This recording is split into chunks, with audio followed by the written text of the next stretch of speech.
একটুখানি সংসারে চাপ থাকে। তো যাই হোক, এখানে আজকে সকালে টিফিনটা আজকে অনেক বেলা হয়ে গেছে করতে। এখন করছি হচ্ছে ঘুগনি। সকালবেলা এটা সিদ্ধ করে রেখে দিয়েছিলাম। আর ওইদিকে হচ্ছে এগ বয়লার হচ্ছে, আর এদিকে হচ্ছে মশলাটাকে ভালো করে ভাজছি, মানে মশলা মানে আলু পেঁয়াজ টমেটো এগুলো ভাজছি। আর আজকে না সবকিছু পুড়িয়ে রান্না করছি ঘুগনিটাকে, কোনো কিছু মশলা করে আজকে রান্না করব না। তো আজকে প্লেন রান্নাই করব, যেহেতু আবার টাটান খাবে।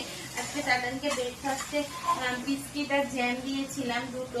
তো ওর এখন একটু খিদে পেয়ে গেছে, তো ওকে আজকে যেহেতু বাড়িতে রয়েছে, আজকে একটু বেলা করেই ভাত খাওয়াবো। তাই ভাবছি নিচে ঠাম্মি রুটি করেছে, টাটানের ঠাম্মি। তো আমি এখানে বললাম তাহলে তুমি দাও, আমি এখানে ঘুগনিটা করে দিই। তো তাড়াতাড়ি করে ঘুগনি করে আবার নিচে যেতে হবে। আজকে আবার কি রান্না হয়, কি বাজার করে নিয়ে এসছে, আমি এখনো সেখানে যাইনি।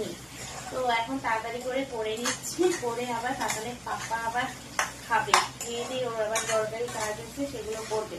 তো যাই হোক তাড়াতাড়ি করে নিই টিফিনটা করে নিই। আর এদিকে তো ডিম এগ বয়েল হয়েও গেছে।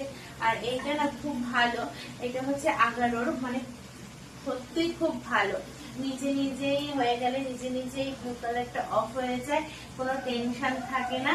তো যাই হোক আমি এটা বসিয়ে নিজের মতো নিজে সব রকম কাজ বাজ করতে শুরু করে দিই।